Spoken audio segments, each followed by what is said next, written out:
여러분, 오늘 이 영상 그냥 넘기시면 정말 후회하실 수 있습니다. 왜냐하면 여러분이 지금 드시고 있는 꿀 한 숟갈이 보약이 될 수도 있고 반대로 독이 될 수도 있기 때문입니다. 꿀은 몸에 좋다고 알고 계시죠? 맞습니다. 하지만 무엇과 함께 먹느냐에 따라 그 효과는 전혀 다른 방향으로 갑니다. 그냥 달콤한 간식으로 끝날지 아니면 면역과 염증을 동시에 잡는 천연 보강제가 될지 오늘 이 영상에서 갈립니다. 끝까지 들으셔야 합니다. 꿀은 인류 역사상 가장 오래된 식품 중 하나입니다. 고대 그리스에서는 신들의 음식이라 불렸고 동양에서도 귀한 약재로 여겨졌습니다. 설탕이 거의 순수한 당으로 구성되어 있는 것과 달리 꿀은 포도당과 과당이 약 70%, 나머지는 수분과 미량의 비타민, 미네랄, 효소 등으로 이루어져 있습니다. 단맛을 내면서도 항산화 물질과 항균 작용 성분을 함께 지니고 있습니다. 그래서 예로부터 천연항생제, 천연소화제, 피로회복식품이라는 이름이 붙었습니다. 하지만 여기서 중요한 질문을 하나 드리겠습니다. 꿀을 그냥 드시고 계십니까? 아니면 전략적으로 드시고 계십니까?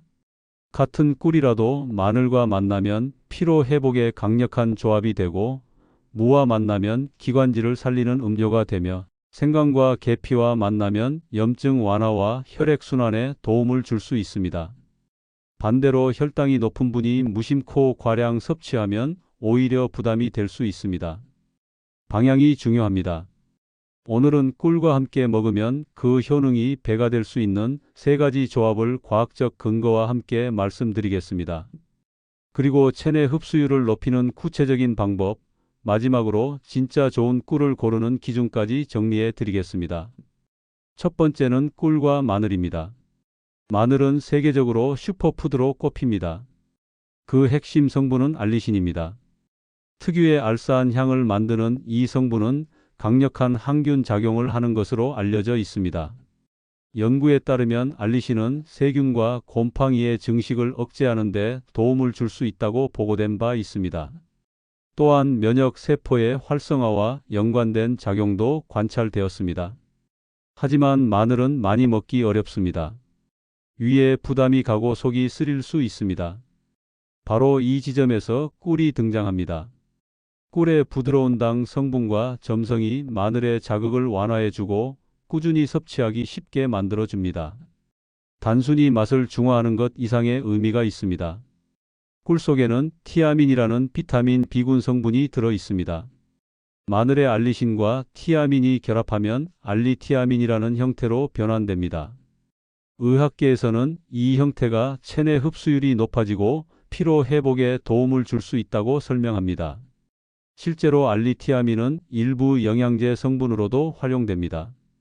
즉, 값비싼 보충제에 들어가는 원리를 음식으로 구현하는 셈입니다. 만드는 방법은 어렵지 않습니다. 껍질을 벗긴 마늘을 깨끗이 씻어 물기를 제거한 뒤 약 10분 정도 찝니다. 생마늘의 자극을 줄이고 소화 부담을 낮추기 위한 과정입니다. 이후 완전히 식힌 뒤 소독한 밀폐 용기에 담고 마늘이 잠길 만큼 꿀을 붓습니다. 일주일 정도 숙성시키면 마늘 속 유효 성분이 꿀에 스며들어 조화가 완성됩니다. 하루 5쪽 이내로 드시면 충분합니다. 단, 당뇨가 있는 분은 섭취량을 반드시 조절하셔야 합니다. 다음 2부에서는 기관지와 기침을 잡는 꿀과 무의 조합, 그리고 생강과 계피를 더한 따뜻한 음료가 왜 염증 완화와 혈액순환에 도움을 줄 수 있는지 구체적으로 설명해 드리겠습니다. 꿀은 그냥 달콤한 식품이 아닙니다. 어떻게 쓰느냐에 따라 결과가 달라집니다. 계속 이어집니다. 여러분, 혹시 이런 경험 있으십니까? 감기는 거의 다 나은 것 같은데 기침만 오래 남아있는 경우입니다. 밤에 누우면 더 심해지고 가래가 끈적하게 붙어 잘 떨어지지 않습니다. 숨이 답답해지고 목이 칼칼합니다. 이때 많은 분들이 감기약을 반복해서 찾습니다. 물론 필요할 때는 도움이 될 수 있습니다. 하지만 약은 증상이 생긴 뒤에 대응하는 방식입니다. 오늘 말씀드릴 조합은 기관지 환경 자체를 바꾸는데 도움을 줄 수 있는 방법입니다. 두 번째 조합은 꿀과 무입니다. 무는 예부터 밭에서 나는 인삼이라고 불렸습니다. 그 이유는 단순한 표현이 아닙니다. 무에는 시니그린이라는 화합물 성분이 들어 있습니다. 이 성분은 특유의 알싸한 맛을 내지만 연구에 따르면 기관지 점막을 자극해 점액 분비를 촉진하는 작용과 연관이 있다고 보고된 바 있습니다. 쉽게 말해 굳어있던 가래를 묽게 만들어 배출을 돕는 역할입니다. 가래가 묽어지면 두 가지 변화가 생깁니다. 첫째, 숨이 훨씬 편해집니다. 둘째, 세균이 오래 머무르기 어려운 환경이 됩니다. 점액이 적절히 순환하면 기관지 내 청소 기능이 회복됩니다. 이때 꿀이 더해지면 항균과 항염 작용이 보완됩니다. 꿀에는 과산화수소를 생성하는 효소가 존재하며 일부 연구에서는 특정 박테리아의 증식을 억제하는 효과가 관찰되었습니다. 무가 점막을 열어주고 꿀이 보호막을 형성하는 구조입니다. 만드는 방법은 간단하지만 핵심이 있습니다. 무는 반드시 껍질째 사용하십시오. 무 껍질에는 과육보다 훨씬 많은 비타민 C와 항산화 물질이 존재합니다. 깨끗이 세척한 뒤 채를 썰어 소독한 병에 담습니다. 그리고 무가 잠길 만큼 꿀을 붓습니다. 공기가 통하지 않도록 밀봉하고 냉장, 보관하면서 일주일 정도 숙성시키면 무에서 수분이 빠져나오며 진한 무꿀즙이 형성됩니다. 하루 3번 이내로 작은 스푼 1숟갈 정도면 충분합니다. 따뜻한 물에 희석해 마셔도 좋습니다. 이 조합은 특히 환절기, 미세먼지가 심한 날, 코로나 이후 장기침이 오래 남아있는 분들께 도움이 될 수 있습니다. 다만 꿀은 당 성분이 포함되어 있으므로 혈당이 높은 분은 양을 조절하셔야 합니다. 이제 세 번째 조합으로 넘어가겠습니다. 몸이 차고 손발이 시리고 관절이 욱신거리는 분들 계십니까?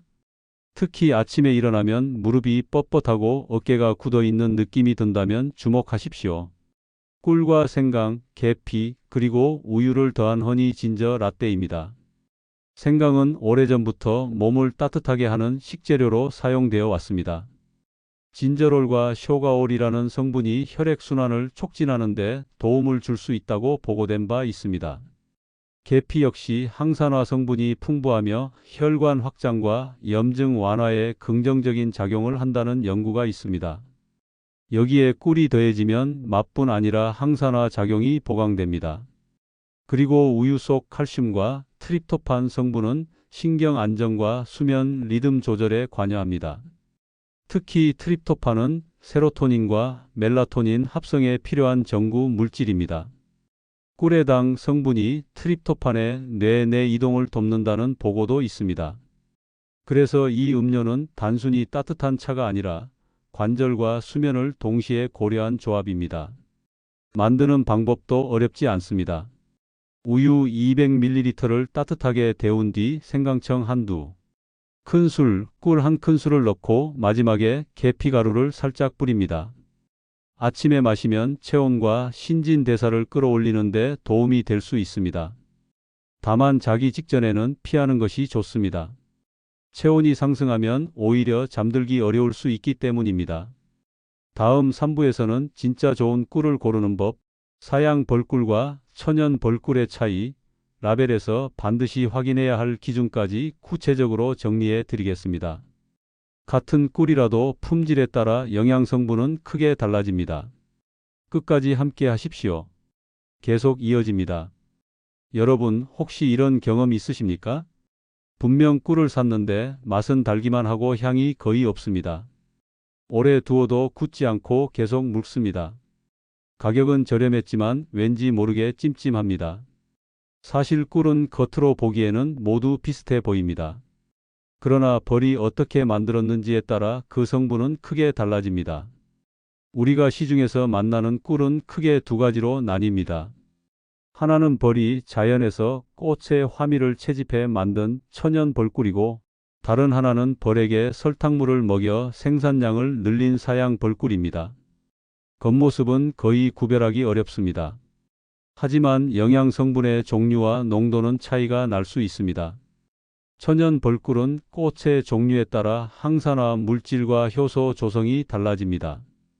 연구에 따르면 꽃에서 유래한 폴리페놀 성분이 항산화 작용에 기여할 수 있다고 보고된 바 있습니다. 반면 사양 벌꿀은 당 함량은 높지만 이런 식물 유래 미량 성분은 상대적으로 적을 수 있습니다. 그렇다면 어떻게 구별해야 할까요? 가장 먼저 제품 라벨의 식품 유형을 확인하십시오. 천연 벌꿀인지 사양 벌꿀인지 명시되어 있습니다. 둘째, 탄소 동위원소 비율을 보십시오. 천연 벌꿀로 인정받으려면 특정 기준 이하의 값이어야 합니다. 이 수치는 제조 과정에서 인위적인 당이 혼입되었는지를 판별하는 지표입니다. 예를 들어 마이너스 27.5%와 같이 표기됩니다. 이 기준을 벗어나면 천연 벌꿀로 보기 어렵습니다. 가격만 보고 선택하면 실수하기 쉽습니다. 물론 천연 벌꿀은 생산량이 제한적이기 때문에 상대적으로 비쌉니다. 그러나 건강을 위해 선택하는 재료라면 기준을 알고 고르는 것이 중요합니다. 특히 선물용으로 구매할 때는 더욱 꼼꼼히 살펴보셔야 합니다. 또 하나 기억하실 점은 보관 방법입니다. 꿀은 직사광선을 피하고 서늘한 곳에 보관하는 것이 좋습니다. 냉장 보관을 하면 굳을 수 있습니다. 그러나 굳는다고 해서 품질이 나빠진 것은 아닙니다. 오히려 천연 꿀일수록 결정화가 일어나는 경우가 많습니다. 중탕으로 서서히 녹이면 됩니다. 단, 높은 온도로 가열하면 효소와 항산화 성분이 손상될 수 있으므로 주의하십시오. 이제 마지막 4부에서 오늘 내용을 정리하고 여러분이 바로 실천할 수 있는 방식으로 핵심만 다시 정리해 드리겠습니다. 꿀은 단맛이 아니라 전략입니다. 어떻게 조합하고 어떻게 고르느냐가 관건입니다. 계속 이어집니다. 여러분, 이제 마지막입니다. 오늘 이 영상의 핵심을 단 한 문장으로 정리해 드리겠습니다. 꿀은 그냥 달콤한 음식이 아니라 어떻게 조합하느냐에 따라 약이 될 수도 있고 부담이 될 수도 있는 전략 식품입니다. 많은 분들이 꿀이 몸에 좋다는 사실만 기억하고 있습니다. 하지만 방향이 중요합니다. 아무 생각 없이 빵에 발라 먹는 꿀과 면역을 고려해 숙성한 꿀마늘은 전혀 다른 결과를 만듭니다. 기침이 시작된 뒤 급하게 먹는 달콤한 꿀차와 기관지를 관리하기 위해 준비해둔 묵꿀즙은 목적이 다릅니다. 몸이 차고 관절이 굳어가는 신호를 무시한 채 마시는 단순한 단, 음료와 생강과 계피를 더해 순환을 돕는 허니 진저 라떼는 완전히 다른 선택입니다. 오늘 내용을 다시 3가지로 정리해 드리겠습니다. 첫째, 피로와 면역이 고민이라면 꿀마늘입니다. 마늘의 알리신과 꿀의 티아민이 만나 알리티아민 형태로 전환되며 흡수율이 높아질 수 있다는 점이 핵심입니다. 마늘은 한번 찌고 꿀에 일주일 숙성시키고 하루 5쪽 이내로 섭취하십시오. 둘째, 기침과 가래가 반복된다면 묵꿀즙입니다. 무는 반드시 껍질째 채 썰고 꿀에 숙성시켜 점막을 부드럽게 하고 배출을 돕는 구조를 만드십시오. 하루 3번 이내 작은 숟가락 기준으로 충분합니다. 셋째, 몸이 냉하고 관절이 불편하다면 허니 진저 라떼입니다. 우유 200ml에 생강청과 꿀, 계피를 더해 아침 시간에 드십시오. 체온과 순환을 돕고 우유 속 트립토판과 꿀의 조합이 수면 리듬에도 도움을 줄 수 있습니다. 단, 취침 직전은 피하십시오. 그리고 무엇보다 중요한 것은 꿀의 선택입니다. 식품 유형이 천연 벌꿀인지 확인하고 탄소 동위원소 비율이 기준 이하인지 반드시 확인하십시오. 가격만 보고 판단하지 마십시오. 건강은 정보 위에서 선택해야 합니다. 여기서 한 가지 더 말씀드리겠습니다. 꿀은 분명 좋은 식품이지만 과량 섭취는 부담이 될 수 있습니다. 특히 혈당이 높은 분, 인슐린 저항성이 있는 분은 하루 총 섭취량을 반드시 계산하셔야 합니다. 꿀도 결국 당 성분을 포함합니다. 좋은 음식도 방향을 잘못 잡으면 역효과가 날 수 있습니다. 여러분, 건강은 거창한 약에서 시작되지 않습니다. 주방에서 시작됩니다. 오늘 장을 보실 때 마늘과 무, 생강을 담아 보십시오. 집에 있는 꿀의 라벨을 다시 한번 확인해 보십시오. 그리고 한 가지라도 실천해 보십시오. 댓글에 이렇게 남겨 주십시오. 나는 오늘부터 꿀을 전략적으로 먹겠습니다. 그 한 문장이 여러분의 변화 선언입니다. 서로의 실천을 응원해 주십시오. 함께하면 오래 갑니다. 구독과 알림 설정을 통해 계속 함께해 주십시오. 저는 병을 치료하는 사람이 아니라 여러분이 삶을 회복하도록 돕는 연구자입니다. 작은 습관이 면역을 바꾸고 순환을 바꾸고 노후의 질을 바꿉니다. 이 영상 안 보고 지나쳤다면 그저 달콤한 음식으로 끝났을 꿀이 이제는 여러분의 전략이 되었습니다. 오늘부터 방향을 바꾸십시오. 지금까지 김어른의 생활설명서였습니다. 여러분의 활기찬 내일을 진심으로 응원합니다.